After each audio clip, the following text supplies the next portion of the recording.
Hey everyone, Jason here, digital marketing consultant, and in this advanced Google Ads strategy guide, we're going to be going through how to dramatically reduce your ad costs by optimizing your bids and leveraging the power of Google's automated bidding strategies. Make sure you check out the links in the description to a full-blown video on how to get up and running with Google Ads the correct way the first time, as well as an in-depth playlist of videos that walks you through how to get all of your tracking codes installed correctly on your site, which is going to be vital, especially when we get into step number 3 of this 5-step optimization process for your bidding. So as we dive into this 5-step process, there are 3 keys to success we need to remember and understand in order to make sure that this process works effectively. And the first key to success is remembering the goal of this entire optimization process. This entire optimization process is designed to help us figure out what is the lowest cost we can pay to get the best quality prospect. Remember, it's not all about just lowering your costs.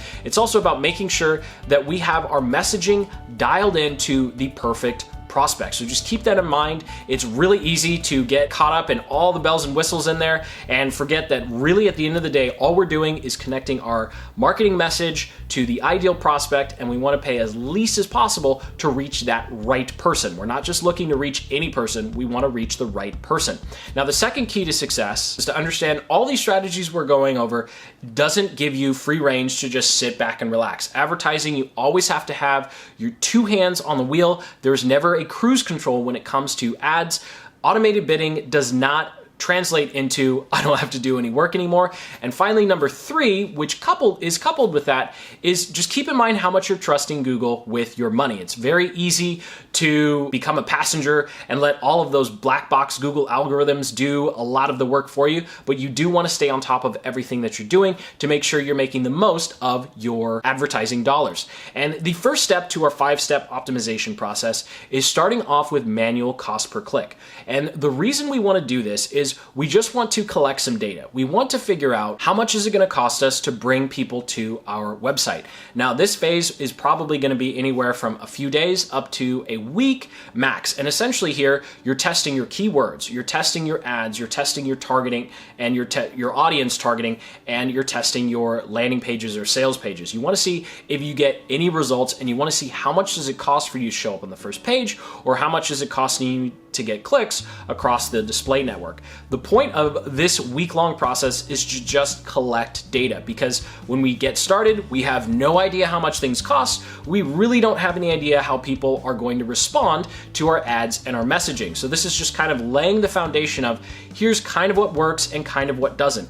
After this first couple days or first week, we're going to switch our manual cost per click, where we're just paying a set amount for each click that comes to our website. This is the most control we're ever going to have over this process. And we'll get into why this is so important in step number 3 when we get into the automated bidding strategies. So we're going to stack our strategies here. So once we've gone through that week process, we have a general idea of how much it costs to be on the first page. We know how much it costs for our clicks, and hopefully we've got a couple of conversions or a couple of sales, or at least have an idea of which keywords or audience targeting or websites are going to give us the best results. Now what we want to do is we want to prune it a little bit. We're going to take all of those things that we immediately know don't work. Like if an ad got 0 clicks, just cut it off right there. If a keyword costs way too much money, just cut it off right there. And that way we're left with about 80% of what we started with, and now we're going to enable something called enhanced cost per click. So with manual CPC, what we did is we told Google, hey, this is the maximum we want to pay. We don't want to pay anymore. Okay, Google goes, okay, great. We're going to do our best to serve your ad just like that. When you enable enhanced CPC, all of a sudden you say, hey, Google, I don't want to pay more than this, but if you find a person that's more likely to do what I want them to do on my site, I'm willing to pay more. And if you know a person probably isn't going to respond to the actions I want them to take on my site, I don't want to bid as much. And so what this does is you have your baseline of this is how much I want to pay, and Google will increase it and decrease it based upon how they think that particular visitor is going to perform on your site. And so you'll do this for another couple weeks, and we're probably at the 4 or 5 week mark in terms of our campaign testing at this point. And once you have that enhanced CPC, you're going to get a lot of information very quickly on what targeting is working and what advertising is working and how your landing page is performing. Now, if you're seeing some good results, meaning you've collected a couple leads or you've gotten some sales. Maybe they cost way more than you want, but at least you have some people who've gone through the entire process of whatever you need them to be. If you're doing e-commerce, you've got a couple sales. If you're doing lead generation, you have a couple leads on your list. It's not really important how much it costs you to get those results as long as you have some, because now you know that at least some combination of what you've been doing can work. Now what you want to do is say, okay, Google, I've got this process. Over the past 4 or 5 weeks, I've got a couple sales, I've got a couple leads. I want you to optimize to get more of that result.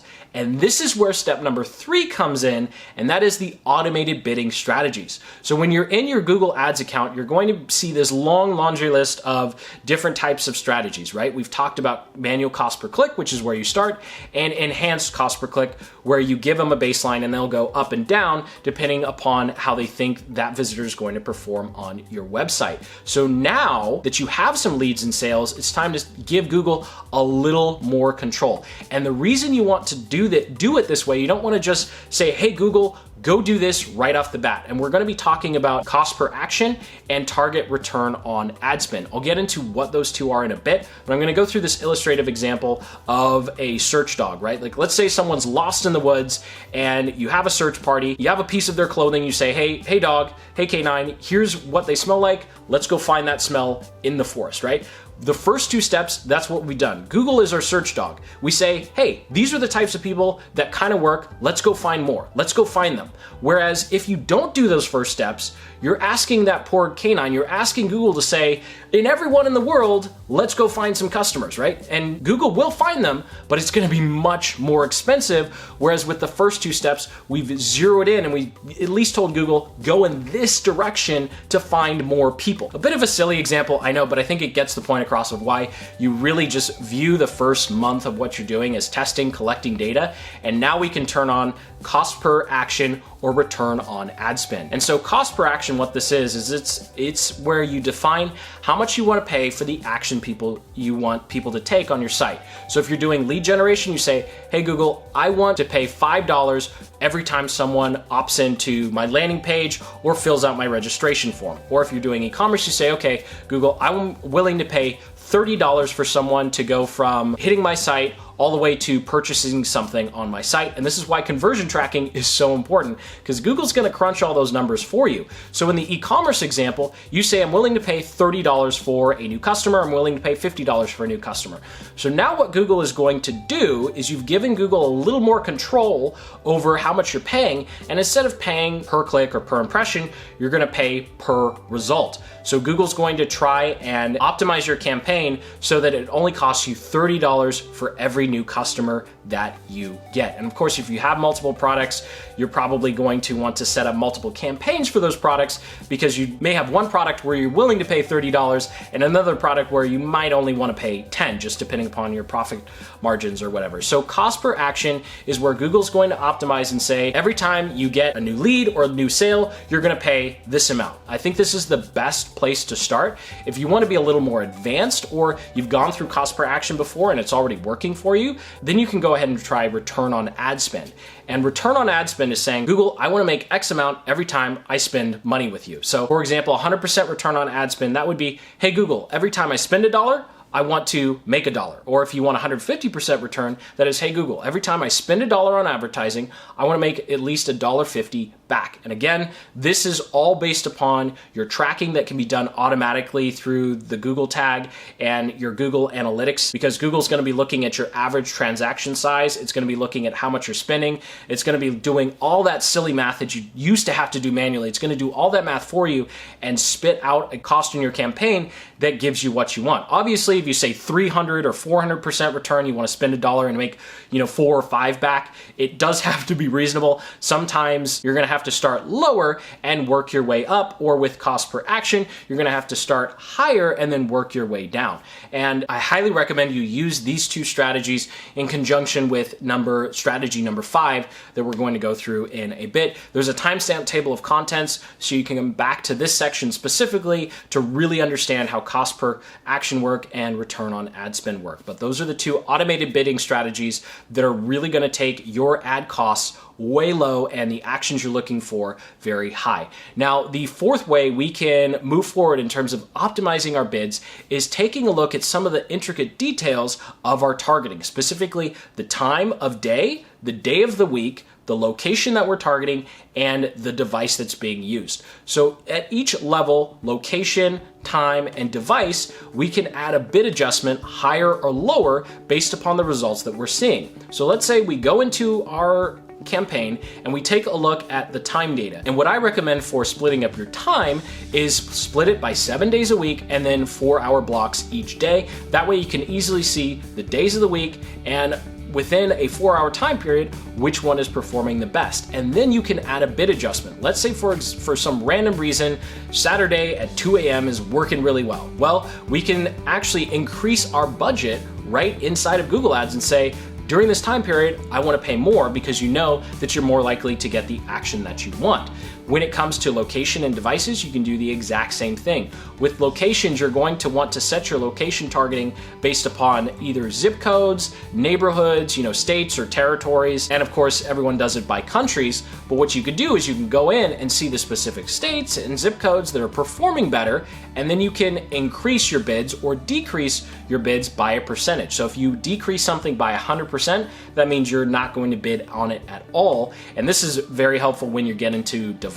So if you're looking at devices and you see mobile's doing well or desktop or tablets doing well, you can adjust the bids and say, hey, I want to spend 50%, 100% more when it comes to someone on a tablet, because for some reason, those people on a tablet take the action you want them to take.